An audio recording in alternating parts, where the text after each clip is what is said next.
आखाती युद्धाचा कलिंगड व्यापाऱ्यांना फटका. दगडूशेठ हटकर. कोलाड आखाती देशांमध्ये निर्माण झालेल्या युद्धजन्य परिस्थितीचा परिणाम आता रायगड जिल्ह्यातील कलिंगड व्यापारावर दिसून येत आहे. दुबई आणि कुवेत या महत्त्वाच्या परदेशी बाजारपेठा बंद झाल्यामुळे जिल्ह्यातील कलिंगड निर्यात पूर्णपणे ठप्प झाली आहे. रोहा, कोलाड आणि इंदापूर परिसरातील शेतकरी व व्यापाऱ्यांना यामुळे मोठा आर्थिक फटका बसला आहे.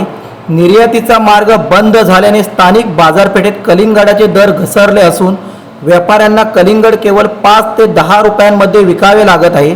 तसेच योग्य बाजारपेठ उपलब्ध नसल्यामुळे अनेक शेतकरी व व्यापाऱ्यांना रस्त्याच्या कडेला उभे राहून कलिंगड विक्री करावी लागत आहे.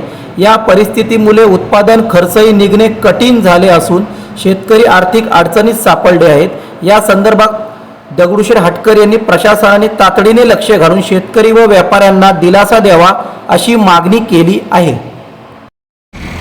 आज या देशामध्ये जी युद्ध चालू आहे, या युद्धामध्ये आज एवढी लोक शेती करतात. या शेतीमध्ये लोकांचं एवढं नुकसान झालेलं आहे की हिशोबाच्या बाहेर झालेलं आहे. आज एक्सपोर्टला जाणारा माल 40 रुपये 45 रुपयाचा भावाने आज तो शेतकरी 10 रुपयांनी 15 रुपयांनी 5 रुपयांनी विकतोय.